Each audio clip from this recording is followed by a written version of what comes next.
and another great event here at our Chico History Museum. We've got a great fall schedule of programs for you, and so I would like to mention just a few of the upcoming programs. Again, we've got a program sheet here that may be available here at the museum. Of course, all of this is online.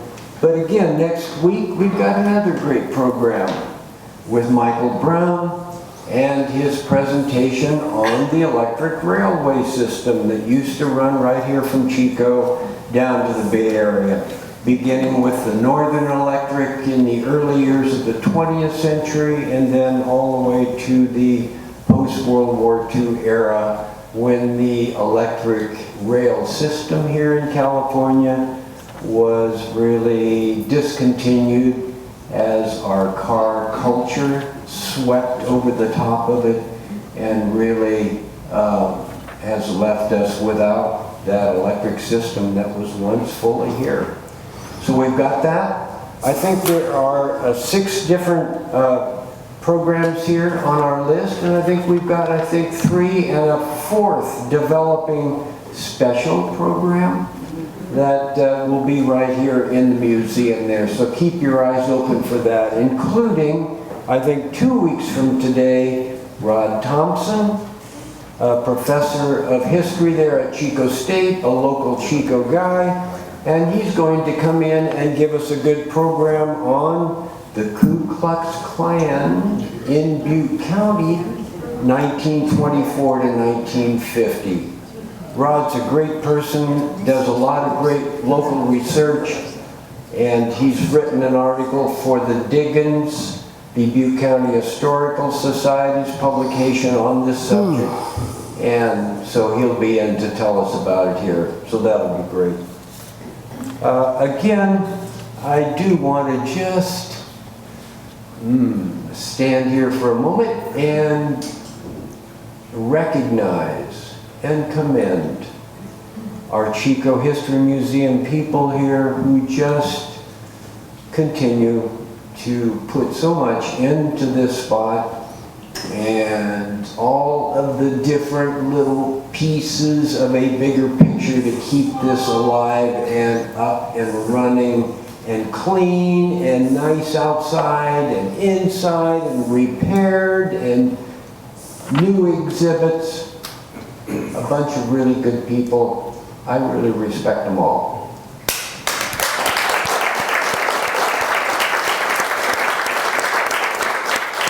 Well, thank you so much for that. And now, really, before we move to our program, I would like to look back just a touch to a person that was once here, right here in this room here, as one of the most active members of the Chico Museum, as it was at that point. And now she has left and passed away. And so I want to look back at her, because when I first really stepped in here, I think it was 2010, 2011, when my friend now, Diane Donahoe, kind of grabbed me by the hand and pulled me in here to really try to help with an exhibit on my father, John Nopal's photo collection. I found here Nancy Ostrom, Nancy Page Ostrom, as one of the strongest and most talented and most friendly people here at the museum. And she always was just so involved and so willing to help and so smart, so capable. A Berkeley, a Stanford graduate, having grown up in Berkeley. I think born in 1937, she grew up there in Berkeley, graduate from Stanford, do a little bit of postgraduate work and get a teaching credential. And then she and her husband, Rick, would come up to Chico because they both had got jobs here in Chico. And Rick would go on and be a professor at Chico State in political science, Nancy would teach in the public school system here, starting at Chico Junior High and then the Chico High. And she just was a wonderful person and so supportive, and had traveled around the world considerably and really had a real affinity for Asian culture, and had taught there in Asia at several spots. And so it's important to say that she was a champion here of this Chinese temple and the story here in Chico. And she was instrumental in getting this set back up again. It had gone into storage. And so Nancy and Keith Johnson really were maybe the two people who really took it out of storage and brought it back in here and got it set up. And so again, I want to, I have no idea whether Nancy can hear or not, probably not. But I'll just say thank you so much. Yeah, very good. Thank you. Yeah, we'll move right into our program today. And I think it's going to be a good one. And just within the last week,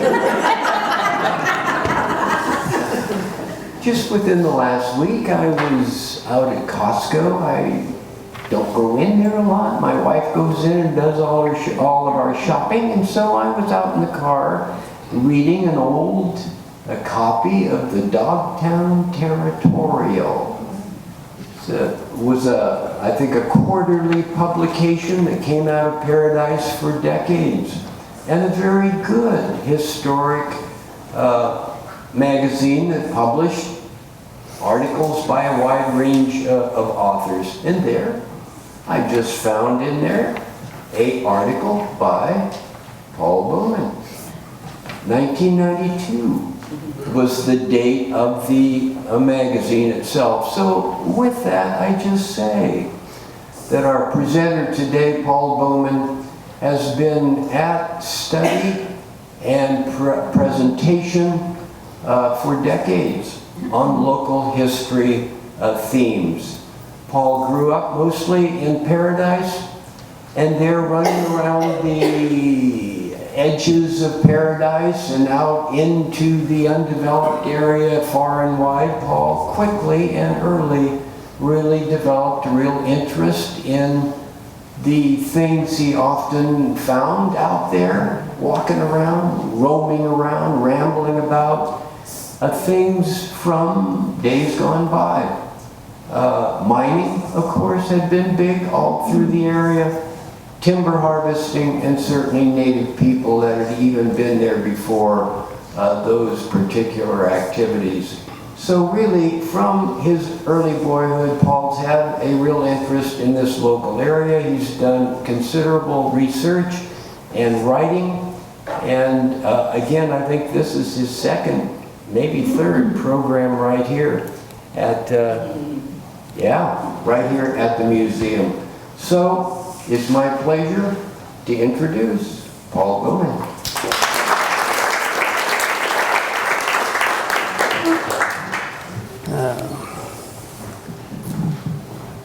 Thank you, Dave. Can everyone hear? Yeah. All right. Good morning, everybody. Good to see you all. As all of you know, the title of this morning's presentation is Annie Bidwell, Roland Dixon, and the Northern MAIDU. While the MAIDU provide theme and Annie imparts the testimony of an observant pioneer, it is the restless explorer, Roland Dixon, who assumes center stage in the following tale from Chico's absorbing past. Some of my listeners already know that I prefer to read rather than to lecture. So, as I have said before, sit back, relax, and lend me your ears. It is now story time. Annie Ellicott Kennedy Bidwell who was born into a prominent East Coast family in 1839. In 1868, she came to California to reside with her husband, John Bidwell, a former gold miner, congressman, owner of Rancho Arroyo Chico, and developer of the incipient city of Chico. A Civil War nurse, a lay minister of the Presbyterian Church, and one schooled in Victorian decorum, Mrs. Bidwell saw herself as a bringer of both faith and civility to the western frontier. Annie's new home encompassed some 25,000 acres. Among the ranch buildings was an adobe structure fitted with gun ports. The property was secured with 300 gates, many, if not all of which, were locked each evening. Bidwell Mansion, constructed in a style known as Italian Villa, was the jewel of the enterprise. Rancho Chico became renowned for its experimental gardens and award-winning grains. Much of the work on the ranch was performed by local Indians of the MAIDU tribe. These natives lived in a labor camp located on the Bidwell property. Aboriginal labor camps, known as rancherias, were found on farms and ranches throughout northern and central California. Annie Bidwell took a special interest in her husband's native charges. She wrote a series of articles about the Indians who lived and labored on Rancho Chico. Some of these essays were published in a popular journal titled The Overland Monthly. It would appear that some of Mrs. Bidwell's essays on Rancho Chico Indians came to the attention of a Harvard student, a brilliant young scholar by the name of ROLAND DIXON. Dixon decided to journey to the Bidwell. Thank you.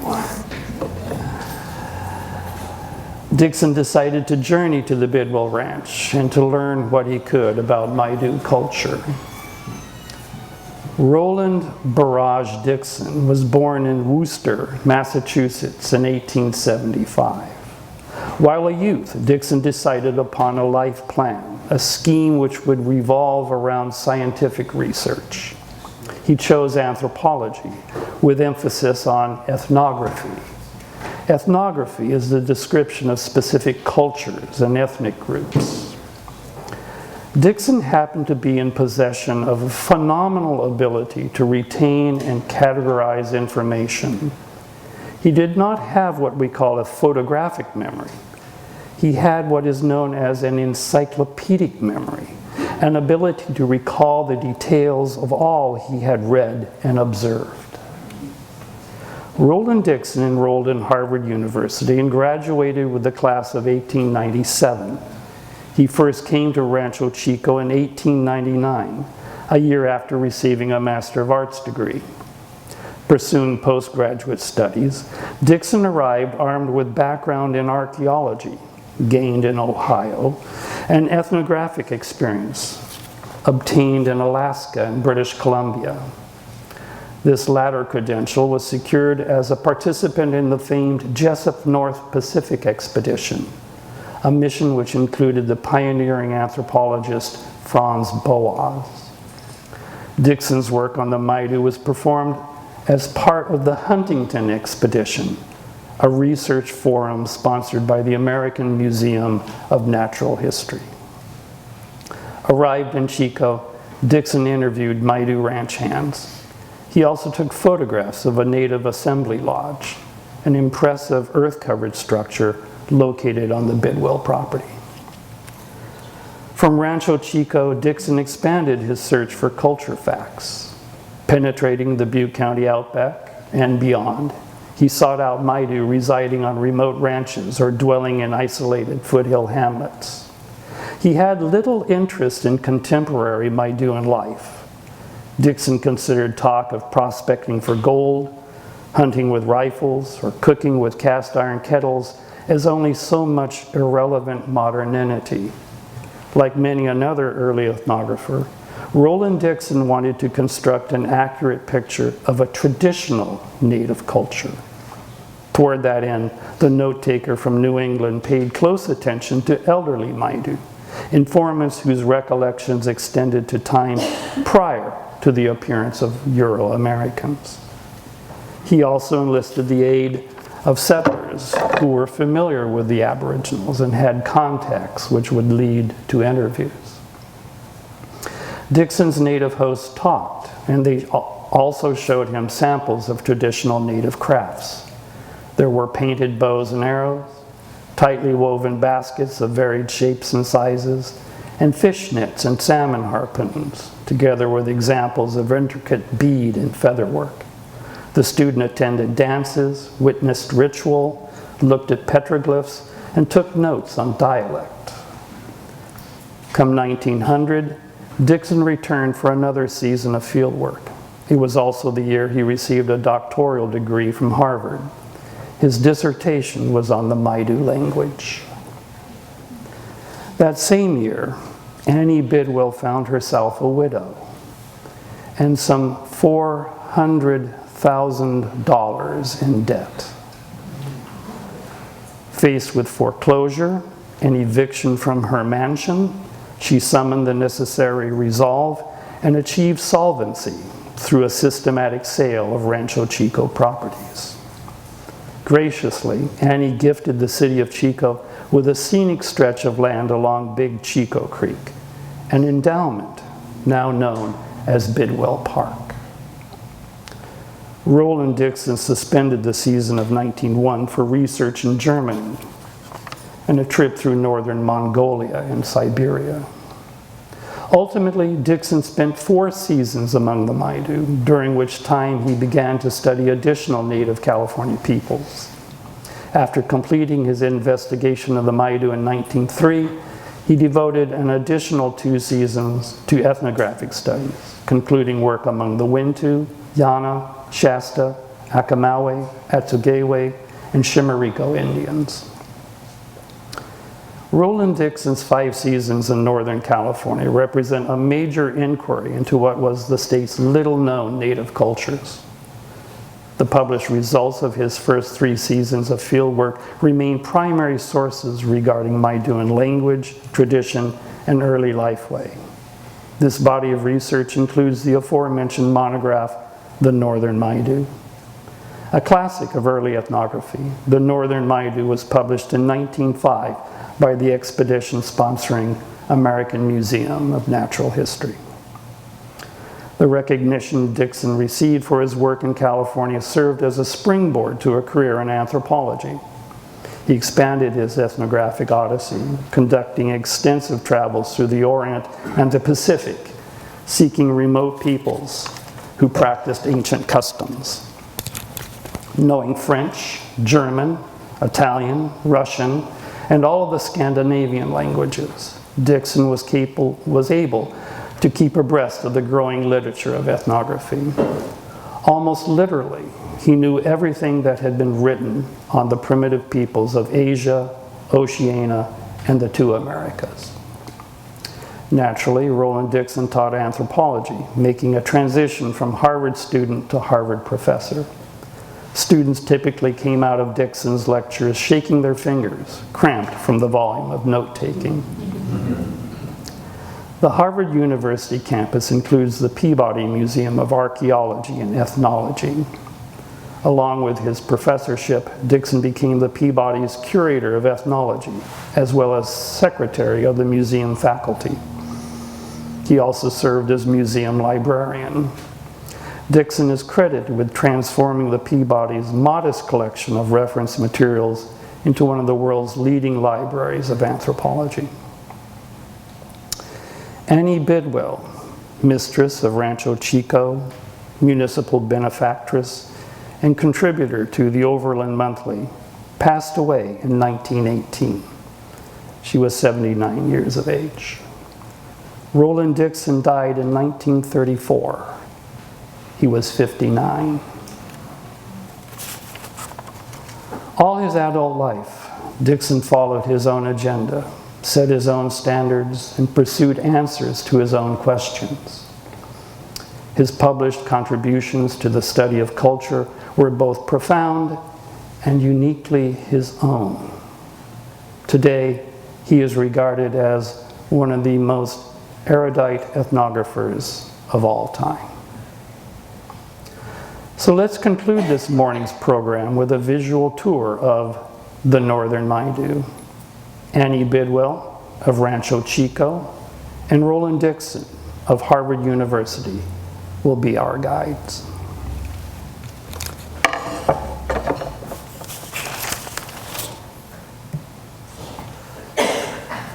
We'll start with Annie Bidwell. This is a picture of Annie that was taken in Washington, D.C. in 1868. She's modeling the clothes that she wore to California. Annie and her husband John took the Isthmus route to California. Bidwell Mansion.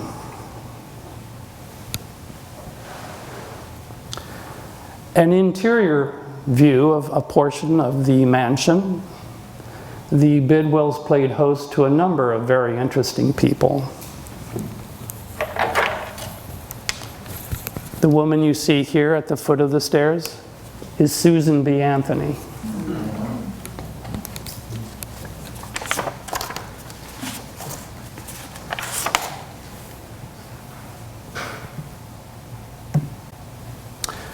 An almond orchard on the Bidwell Ranch.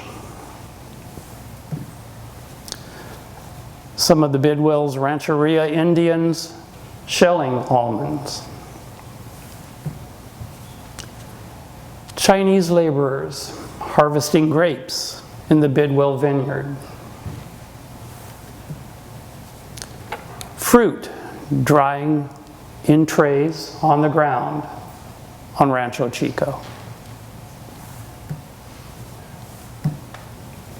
Some Chico folk packing Bidwell fruit. The sign on the box reads, "Keep in a cool, dry place." Harvesting wheat on Rancho Chico. Traction for this particular harvester was provided by 38 mules. Whoops, what happened here? A gold medal awarded John Bidwell by the Paris Exposition, the Paris International Exposition of 1878. The judges at the exposition awarded him this medal for producing the world's finest wheat. Some Bidwell cattle. The Bidwell Cannery, which was located off the Esplanade. Lastly, the flour mill, which is also located off the Esplanade directly across from Bidwell Mansion.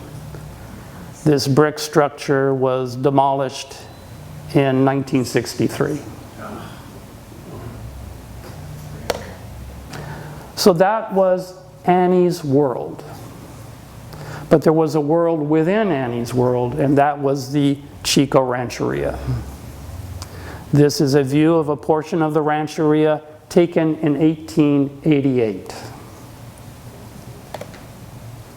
Here we have one of the Rancheria women. She's shown sitting next to a couple of baskets. The basket here appears to hold some shelled acorns. Note the board and batten construction of the wall behind the woman. Board and batten construction characterized the cottages that made up the Chico Rancheria dwellings. Rancheria native Austin McLean playing his violin and sitting on the porch of his cottage in the Rancheria. Oh, we're getting ahead of ourselves here. This is a photograph that shows the chapel that was part of the Rancheria complex. You can see part of the Rancheria in the background. Here in the foreground, you see what is now a part of West Sacramento Avenue.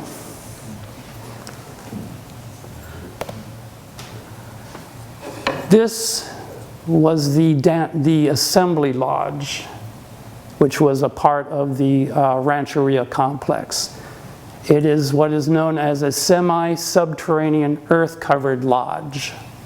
It was the only earth-covered traditional example of Maiduan architecture that was left on the Rancheria by the time of the early 1900s and the time of Dixon's arrival. They were known as semi-subterranean because they had sunken floors.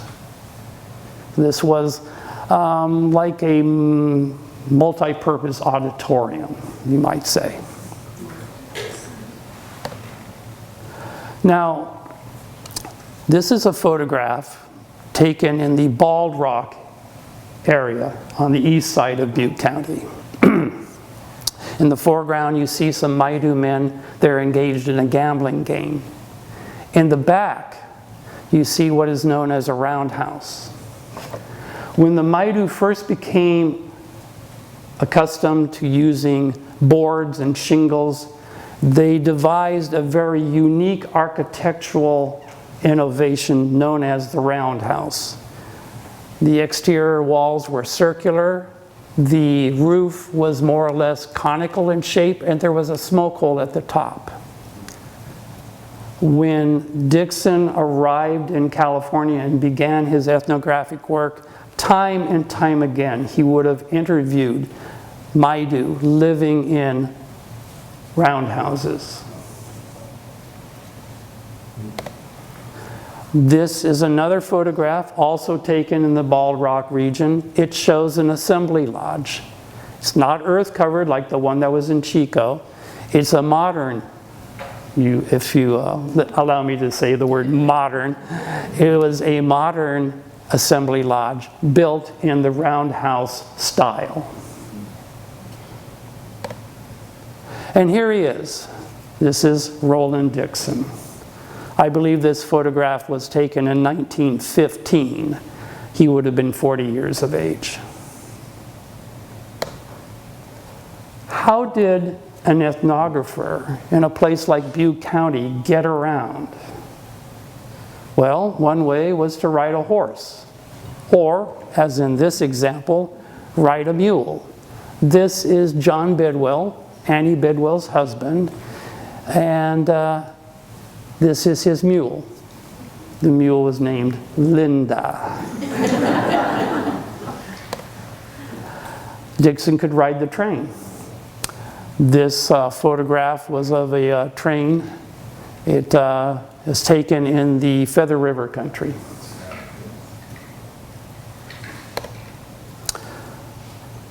Riverboat was another way of getting around. This is the stern wheel riverboat San Joaquin No. 3. It's on the Sacramento River. It's tied up at a point known as Squaw Hill Landing. Squaw Hill is in Tehama County.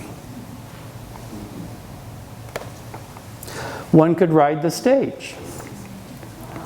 This photograph is of the Cherokee, Oregon City, Orville stage.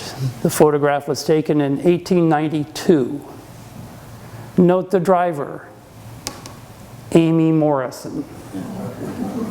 Amy was one of a very small number of women ever to become professional stage drivers in the Old West. Amy was noted for leading her passengers in song while she drove her stage. And then you could walk. And if you're going into the particularly more remote regions of Butte County, and you were going to be camping out, you walked and you led your pack mule. Note the leather saddlebag, which was very popular amongst mule packers in the 19th and early 20th centuries. Dixon was noted as an expert mule packer. And here we have Dixon's map of the Maidu territory. He divided the MAIDU territory into 3 sections: the northwestern section, the northeastern section, and the southern section. Dialectical differences he observed amongst the Maiduan people. Chico is here, Sacramento is down here, we have Nevada City and Quincy here, Susanville way up here. So you can see how the Maidu culture area encompassed a fairly large portion of this part of California.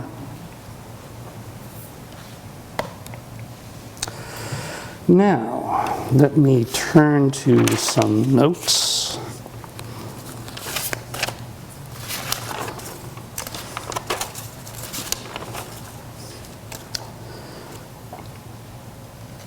Concerning Maiduan dress and appearance, Annie Bidwell's husband informed her that when he visited the Chico area in 1847, the Indians were almost as wild as deer and perfectly naked, save the women, who always wore a sort of apron of tule. This is an illustration from the northern Maidu. It shows a tule skirt which Dixon collected. And this is of a native woman modeling a tule skirt.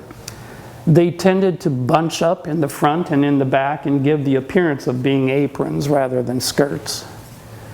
As I said, this came from Dixon's Northern Maidu. From here on out, I'll refer to Dixon's work as Dixon 1905. A little more can be said about Maidu attire. Many of them wore moccasins that they made for themselves, especially in the foothill and higher Sierras. During winter, they would often stuff moccasins with dry grass to help insulate the feet when they're walking in snow. And speaking of walking in snow, they also made snowshoes for themselves.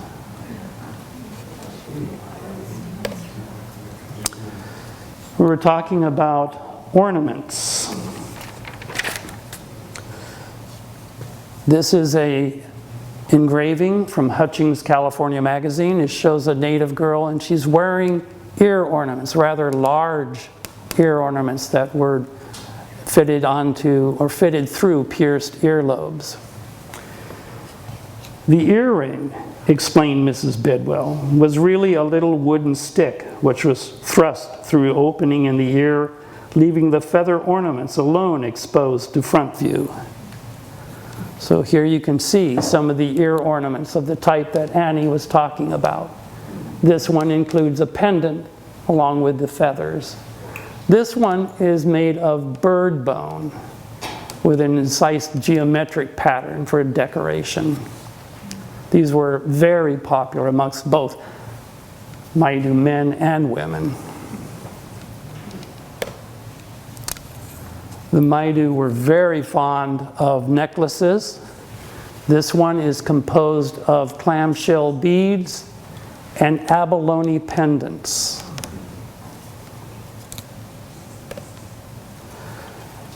This is Chief Weimar of the Grass Valley Maidu. He's wearing a necklace with abalone pendants. This is another drawing of Weimar, and another drawing, a drawing of a Maidu boy also wearing a necklace that includes abalone pendants. These 3 drawings were drawn by an early California artist by the name of H.B. Brown.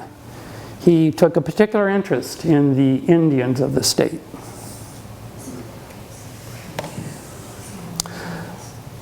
There were also caps that the Maidu wore. Women had caps made of basketry. Men had knitted caps that extended down the back and included a kind of hairnet. This kind of headgear was called a waika. And Dixon, 1905, we find an image of the kind of loom on which the waika cap was knitted. The Maidu also had tattoos. Shin tattoos were particularly popular for both men and women. Dixon learned that tattoos were produced by rubbing charcoal of wild nutmeg into cuts or punctures made with bone needles. He also noted that Maidu women seem to prefer tattoos over men. I don't know what that was all about, but here we have a village of what were known as I said before, earth-covered semi-subterranean lodges. This was what a traditional Maiduan village would have looked like. When Annie Bidwell arrived in Chico in 1868, the Chico Rancheria very much looked like this image. And again, this is an image. Actually, it's a watercolor that was produced by the artist H.B. Brown. And I believe it was 1852. This is an interior view of an earth-covered lodge. Note the bunk and the fire was provided heat and for cooking purposes, and the smoke hole on the top of the roof. An important feature of any Maiduan village was what were called granaries.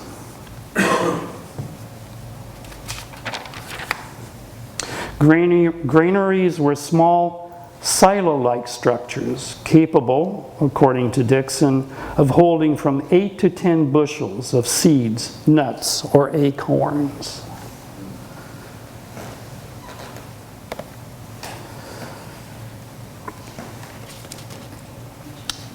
Dixon noted that Maidu property, like dwellings, bows and arrows, baskets and cradles, were considered private, but land, with the exception of certain fishing holes and deer drive locales, was viewed as communal. The division of labor among the Maidu was such that men did the hunting, fishing, and trapping, built the dwellings, and made all weapons. The women did all the rest of the work, cooking, preparing hides and clothing, gathering roots and seeds, making baskets, etc. A Maidu chief was chosen for his wealth, ability, and generosity. Each village or group of small villages had a chief. Some villages also had a council of elders. Another very powerful figure was the shaman. In an essay contributed to the Journal of American Folklore, Dixon defined the shaman as the physician, sorcerer, prophet, teacher, and priest. There was another office known as the clown. The clown was tasked with tending the fire during dances and by mimicking speakers, making humorous remarks, and generally playing the fool. The clown did not allow important events to become too serious. The Maidu were also known to throw parties known as soup dinners. The soup was made from acorns. So right here we see the beginning of the soup making process. This is another illustration from Hutchings, California magazine. Shows a native lady seated on a rock outcrop. In front of her there is a mortar cup, and she's using a stone pestle to pound up some acorns to make acorn flour. Sometimes the Maidu used what were known as hopper baskets. A hopper basket had a hole in its bottom. It was fitted over a mortar, a stone mortar, and then filled with acorns. The idea behind the hopper mortar is that it allowed one to process a greater volume of acorns in a single setting. And here is a sketch, again, by H.B. Brown. Shows a native woman using a hopper mortar.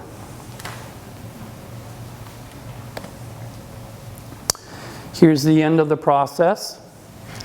We have, well, we cut her head off, but that's okay. You'll get the idea. MAIDU woman pouring hot water into a watertight cooking basket partially filled with acorn flour. She has the stir sticks. She'll mix up the mixture, and voila, you have it. Here's a photograph of cooking baskets filled with acorn soup, arranged and ready for the soup dinner to begin. Now a question arises. These baskets were pretty big, full of liquid. How did they keep from spilling them or even dropping them when they were moving them into position for the dinner? Well, the MAIDU had a simple answer.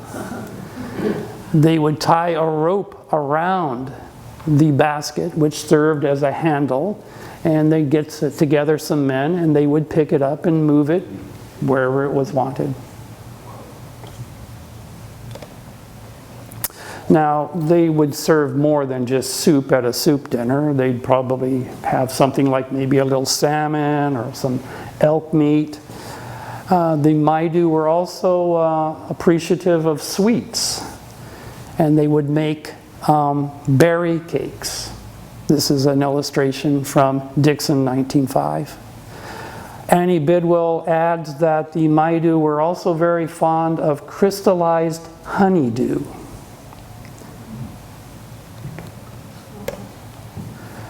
Before the soup dinner began, a shaman would bless the food. Now, as we've edged our way into the topic of basketry, this is a photograph of a basket collection. All of these baskets were collected from the MAIDU here in Butte County. The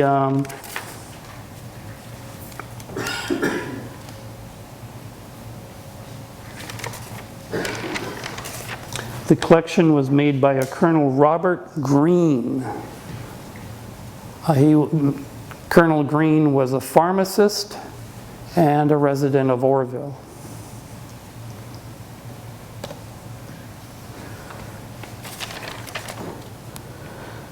The manufacture of baskets, wrote Roland Dixon, is by far the most important of the arts of the MAIDU. The materials used varied somewhat in different portions of the area, and were largely confined either to various species of willow or to the redbud. Fibers taken from hazel, yellow pine root, and maidenhair fern were also used. What we have here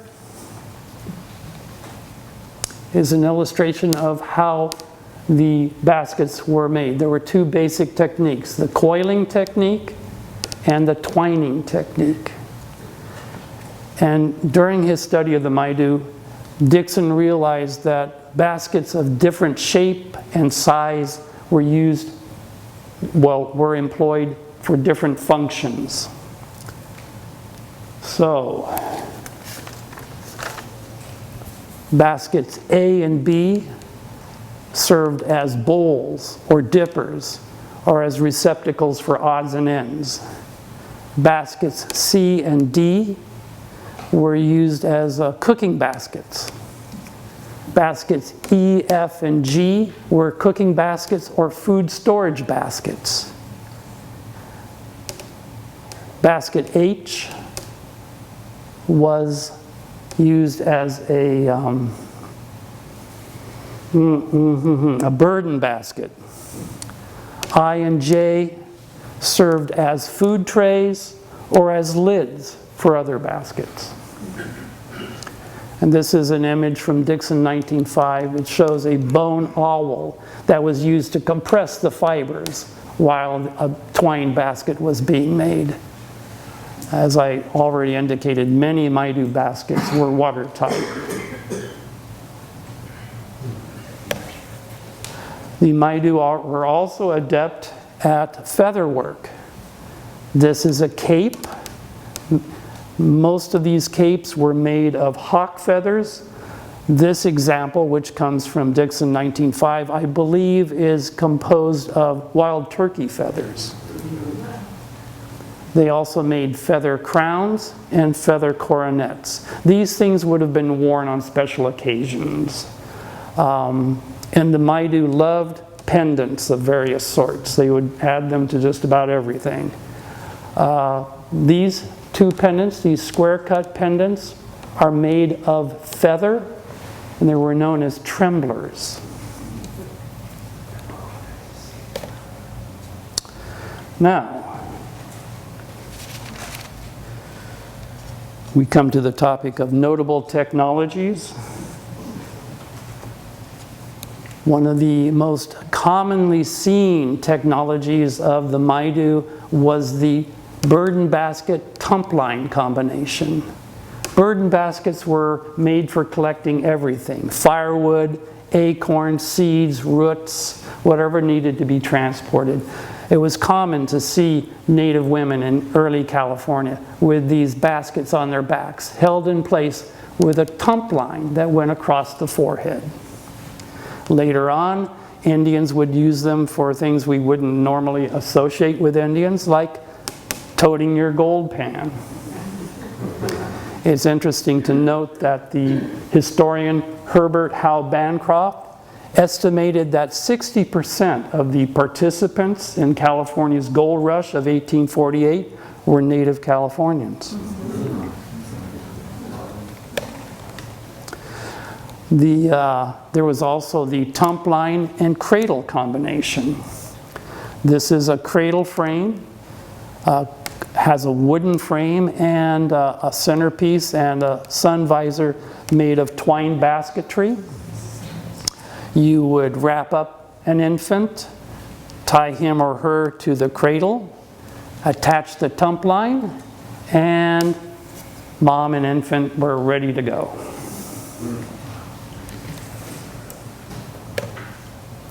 This is my favorite photograph from the Chico Rancheria. It shows the infant Henry Asbell in his cradle frame. This is his mother, Mary Asbell. She was also known as Mealy Asbell. And this is his sister in the background. Henry grew up to be an important member of the Chico Rancheria. He was especially interested in the preservation of Maiduan myths and legends and history. The Asbell family was interesting in that they were both of Maiduan and Polynesian descent. That's why she was known as Mealy, which in Polynesian means happy. One can't discuss Indians without touching upon the subject of bows and arrows. It's just the way it is. Maidu bows were of the recurved type. You can see how this illustration is curved here and then it's recurved on the ends. Maiduan bows, the best Maiduan bows were made of yew wood, and they were often painted. The Maidu would collect different colored minerals, which they would grind into a powder. They would mix the powder with a glue made from boiled salmon skins, and then they would paint their bows, and they would use a feather for a brush. The arrows were typically fletched with 3 feathers, and the quiver was made from various animal skins. They were very often large enough to hold both the bow and a multitude of arrows. Some quivers would hold as many as 40 arrows.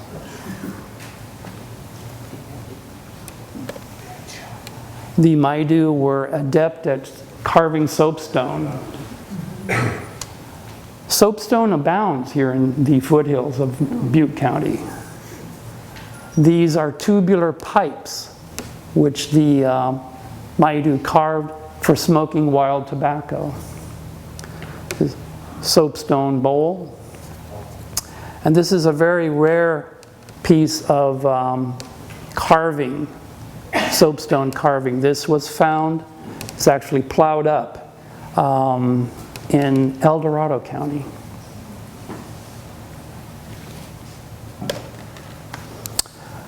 Musical instruments. The clapper stick.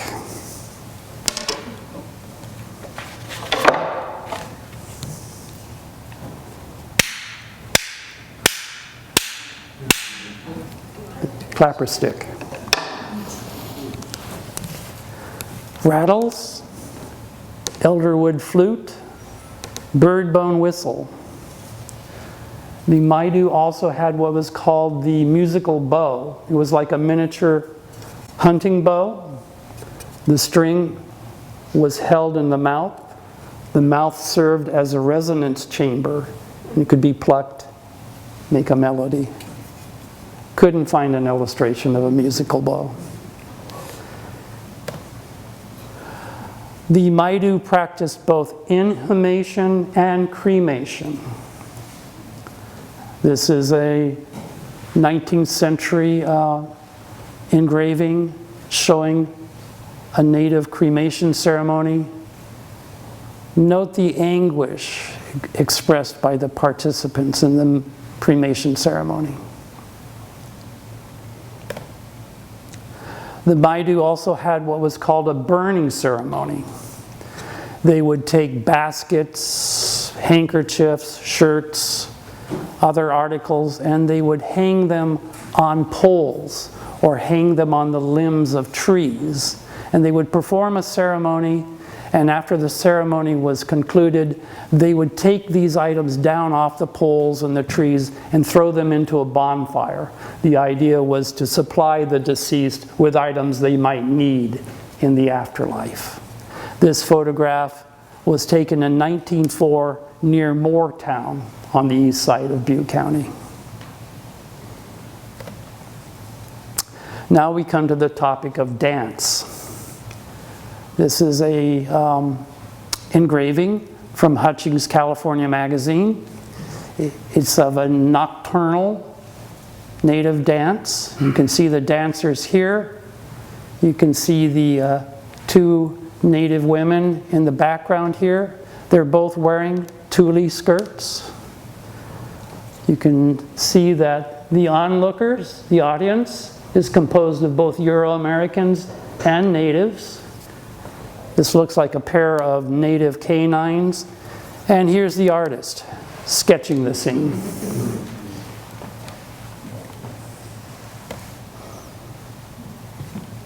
So Annie was quite taken with the MAIDU dance, and she recorded her attendance at a MAIDU dance. It was at the Chico Rancheria Assembly Lodge.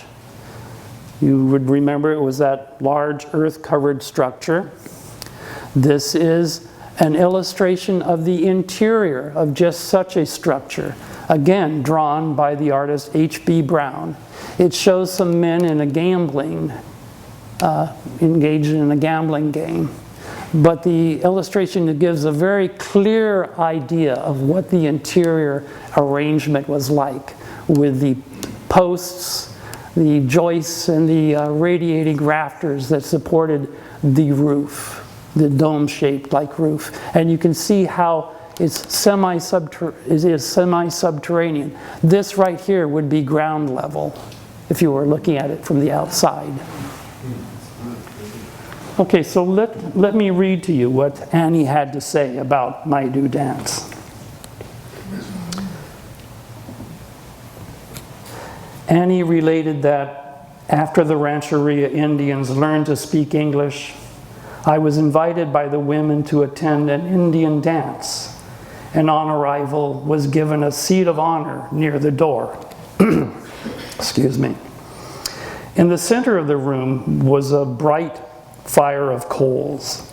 This was kept burning by the clown who sat by it, throwing little twigs on from time to time to keep it a glowing heat and clear flame without smoke.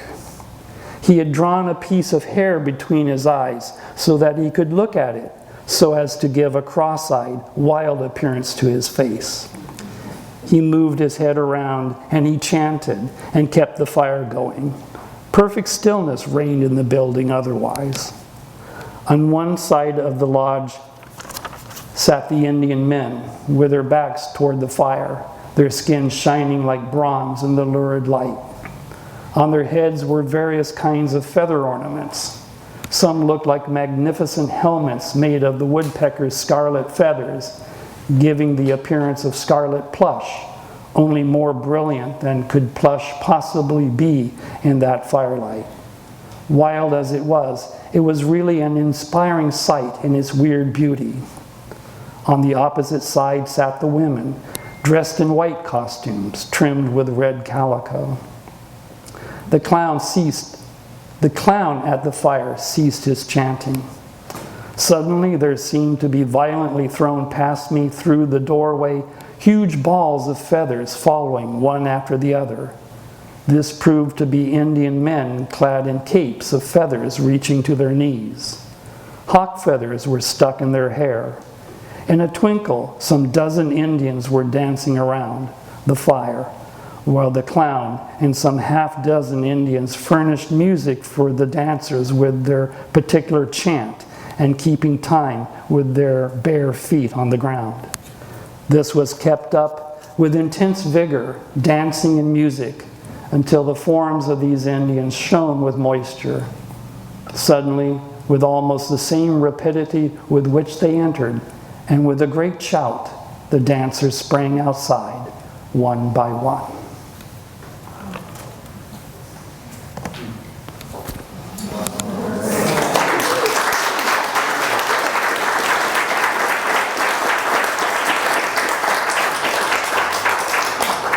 Thank you. Do we have any questions? All right. The gentleman in the back. The illustration of the bow, and decided you had arrows along vertically.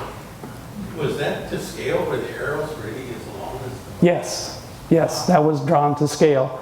And Dixon remarked that the arrows could be any length that the arrow maker wanted. Yes. Go ahead. Yes, you. You said that they did cremation, and then you used another word that I wasn't familiar with. Inhumation, which means burial. Okay. Yes. Just curious how they kept the dirt and blotches dry in the wintertime, how they kept them from disintegrating. All right. The roof, after the frame was made, the roof was covered with brush and leaves, and then earth left over from the excavation was packed hard onto the roof. And grass would grow on it. So that would deflect the rain. Yeah. Yes. So were the lodges for both sexes doing things together, or were they? On occasion, like the dance, both sexes could attend. Very often, women were excluded from the assembly lodge. There would be special meetings for men only. There was, I should say, the lodge, the assembly lodge, was also known as the sweat lodge because it would serve as a sauna, and that again was for men only. So there was a certain sexual segregation going on at that time, yes. Could you comment on their methods of fishing? Fishing. They fished for a number of varieties of fish, the salmon being the most important. And the MAIDU would use what was known as a salmon harpoon. It had 2 prongs, and it would be thrown at the salmon as they were coming up river to spawn. And then it would be brought in. They also made hooks out of bone, but they weren't very popular, and they were more for catching trout and pike. Salmon were also just simply speared. They would build a platform out into a river and then wait for a salmon or another fish to come by and spear it. So that's pretty much how the salmon itself was usually pulverized with a mortar and pestle and packed hard into balls and stored for winter use. Thank you. Yes, yes. People always ask that. They had what were called digging sticks. These were large sticks, sharpened at one end and with a handle on the other end. And the sharpened portion was hardened in the fire. And usually it was the women who dug these things, and they would just laboriously dig away with that stick, fill baskets with the loosened dirt, haul it away, dump it, and that's how they did it. It was laborious, it was time consuming, but it worked.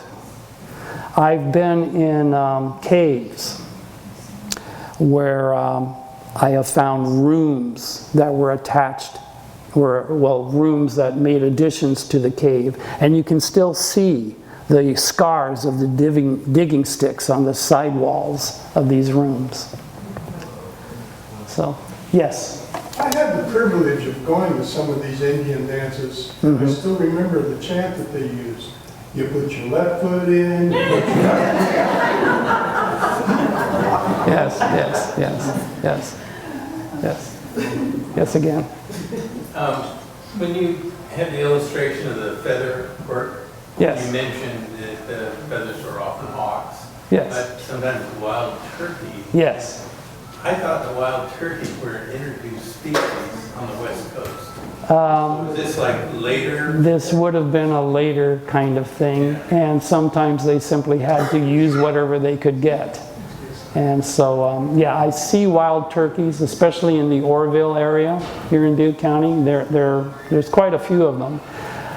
I've heard that they are indigenous, and I've heard that they're introduced, and I don't know which one is correct. Fish and game, and they're not called fish and game anymore. Fish and wildlife. Fish and wildlife. Fish and wildlife. Seems to embrace the not indigenous theory. There's no set season on wild turkey. You could shoot one going down the street today. Yeah. Yeah. In the back there, yes. So you might have mentioned this, I'm sorry if I didn't hear. When Dixon came up, I know you mentioned Machuta.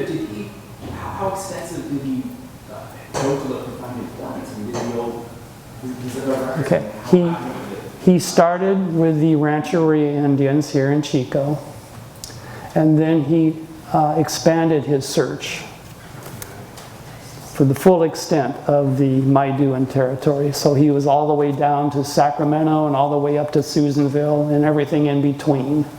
And he simply looked for whoever would talk to him.